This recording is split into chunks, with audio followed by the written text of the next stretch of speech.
Okay, everybody, welcome to another episode of Trenny and C Whiskey. We're supposed to say it together. Whiskey Talks. Today we are going to be talking about the most expensive whiskeys on the planet. Most expensive whiskeys in the world. Should we just jump right into the list? Let's just, first of all, real quick, tell them that we're drinking one of our most expensive whiskeys. Right. It's not that expensive, really. Not compared to this list. No. But this is the Highland Park, 23 years old, distilled 1984, bottled in 2007, old malt cask, delicious stuff. Cool. All right. Okay, let's get into our list here. Top 5 most expensive whiskeys. Number 5 is the Dalmore 64-year-old Trinitas. That must be how they say it. $160,000. Holy. Yeah, so this is particularly expensive because of the fact that there were only 3 bottles produced. So I don't know if that was strategic. 3 bottles.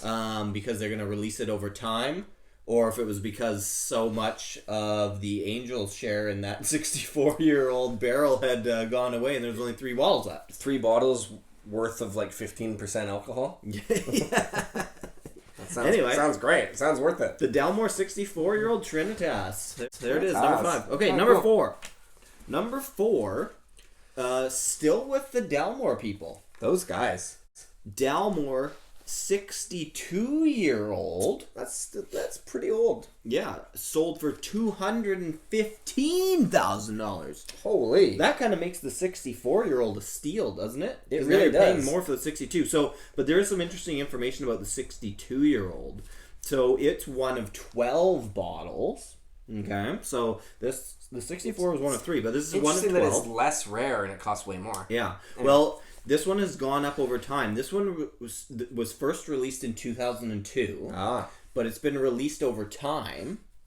Each bottle has been released over time, and each one keeps getting higher in price. Wow. Yeah. So what's happened is one of them was purchased at like the Singapore airport for like $60,000, and then another one was bought at a hotel bar, and the article I read said that the people just crushed it. They just drank the whole bottle there at the hotel bar. What else is it for, really? You got to be rich. Yeah. And then this particular bottle, I think this may be the 3rd bottle, $215,000. It does have a platinum stag logo on it, though. Wow. So, you can always etch that off and take it in and once you finish the bottle, you can trade it in a little bit. Yeah. I bet those empty bottles probably sell for, a pretty penny. amount. Yeah. Okay, let's move on to number 3. Number 3. 3rd highest was a Macallan 1946. So the 1946 sold for $460,000. Yes, that's almost $500,000 for a bottle of scotch. It's like a post-war whiskey too. It is, and that's part of why it's so rare, is because they used a peated malt, because there were some restrictions or some inability to get certain items that they needed to do the normal production. So maybe they weren't allowed to use like sherry casks from Spain or something after the Second World War. Yeah, so in this particular Macallan has the peated malt in it, and it also has some kind of like crazy decanter. A lot of these more expensive ones have like crazy decanters, or the bottles are basically decanters, and they're pretty much just insane. You got to get some use out of them. Yes. Yeah. So once you've drank it all, you've still got that fancy bottle. Yeah. So Macallan 1946, $460,000. There you go. $460,000. Wow. Okay, number 2. Now we're getting into the big money. Oh no. We weren't before. Now we are. Okay.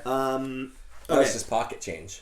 That's peanuts. Number 2, the Macallan M, which you can buy Macallan M now, but not like this. Macallan M is even the ones that you and I could buy or could have access to. We couldn't buy. We probably won't. Ever. Is like $2,500, but except in samples though. Yeah. So this Macallan M sold for $628,205. Wow. This was a 6 liter. That's a shitload of That's it, good. You're getting at least a little bit of extra there. Yeah, 6 liter crystal decanter, and apparently they took like 40 tries at making this decanter, and it just wasn't perfect enough, so they just that's why it cost so much. It. Yeah, they destroyed too much crystal. Yeah. But it's named after the Roman Emperor Constantine. I don't think that starts with an M. Maybe not in English. Yeah. 4 bottles of this were made, and it's a blend of 25 to 75-year-old Macallan. Holy! And now you're thinking 25 years old for $628,000. Well, it was actually selected. The casks were selected not for their age, but for their rarity. So these are their most rare casks that they've blended together. I think there was like 7 casks that were chosen. Wow. And made this 6 liter jug, essentially. Crystal jug of Macallan. It's like a backpack, crystal backpack of Macallan, yeah. Macallan M, $628,000. Wow, good. Booyaksa. So that was number 2. Now number 1. So number 1, if number 2 was $628,000, how much do you guess number 1 was? It's got to be close to $1 million. Oh, it's more than that. It's Isabelle's Isla. And this one... Isabelle's Isla. Yeah, I'd never heard of it before either, but... So, $6.2 million. Holy. $6.2 million. Isabelle's Isla is essentially a giant jewel. It's a giant decanter made of gold with 8,500 diamonds in it. That's 8,500 diamonds and 300 rubies. Jeez. So it's this insane decanter, and what it has in it is it has like some 30-year-old scotch that they don't even tell you like what it is. But it's from Isla though. But it really, yeah. So I mean, you're essentially buying the jewelry. Essentially, yeah. You are buying like a real expensive decanter with some good whiskey in it. Sure. Right. But they don't even really disclose the distillery that the whiskey comes from. So there's a bit of a weirdness there, and apparently there's. If I'm spending that much money, I would want to know where it's coming from and what it is, because either way, you're gonna at least fake it when you open it and pretend it's really good. Yeah, yeah. You can't help but be disappointed when you drink a $6 million scotch. Yeah. But yeah, so apparently there's a new edition. There's like 2 versions now that you can buy of Isabelle's Isla. They've got a website. I mean, look it up. You can see for yourself. But anyway, that's the list. Great list. That's the top 5 most expensive whiskeys. Wow. Let's talk about expensive whiskey. Okay. I'm going to drink some of our expensive whiskey. Yeah, have some of that. This is divide it by 10,000 from that last one or whatever. Yeah. And I mean, 10,000. Yeah, it's. We paid $250, which was really expensive for that this seemed crazy at the time. It did. Yeah. So it's still crazy. It is in a lot of ways. So how do you feel when you buy an expensive whiskey? Do you get like the buyer's remorse, or do you instantly feel like I deserve this? I think it's kind of like gambling. Like people it's like a rush. You know, you're like, oh, do I get it? Do I get it? That's and then true. you finally like put the money down with this bottle, and you're walking home with the bottle or driving or whatever, and non-refundable. Yeah, and then you realize, I just dropped a shitload of money. Like basically, that was like an entire week's work. Yeah, of work, of money to down pay on for one bottle of alcohol. Like it's just alcohol, people. And then you crack it. And then you crack it, and then there's times where.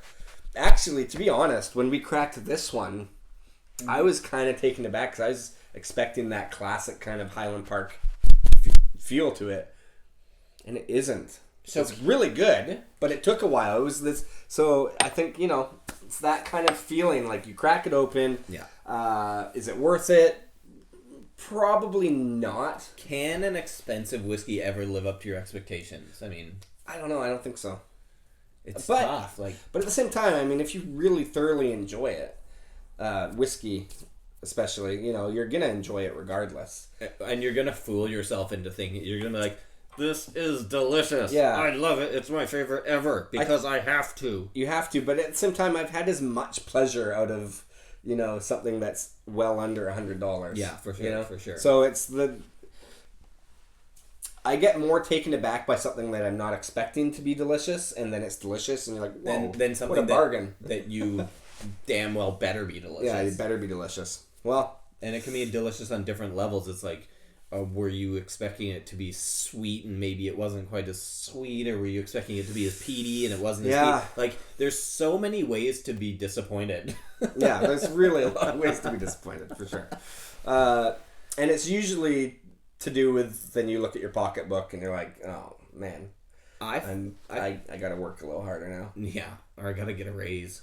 Can't pay my mortgage this month, but, at least I got this bottle of whiskey. So what do you think is the like normal person's, where should they cap off their spending? I think people should cap off their spending if it's something that they're going in debt for. Okay. Like if you're going in debt for whiskey. So like whatever you can afford. If you can afford $5,000, buy $5,000 whiskey. Yeah. I mean, but even if you can't afford it, it doesn't necessarily mean that it's going to be more pleasurable. Like it's a talking piece. Like a lot of people buy these expensive jewel encrusted whiskeys to never open them ever. Right. And it's just like an art piece or like a talking point for in a conversation.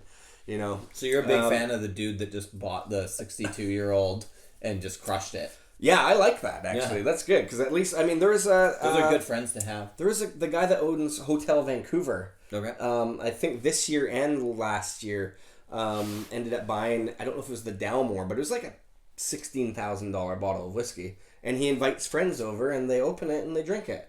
And it's amazing. You got to respect that. Well, that's what it's for. Yeah, it's there to drink. Yeah. Well, hey, I think we've covered it all, like usual. We haven't. No stone is left unturned with Trinity and C. So yeah, leave a comment and tell us what is the most money you've ever spent on a whiskey, and what your thoughts were. And what was it? Yeah, what was it? What did you spend? And were you disappointed? Yeah, or were you like just pleased as punch? Yeah. Was it the bee's knees? It might have been the bee's knees. Well, hey, this is Trinity and C. We got Thursday, Tuesday, Saturday videos. We do unboxings, we do whiskey talks, we do reviews. Yeah. Watch, subscribe, like. Yeah. All that stuff. Cheers, anyway, thank you.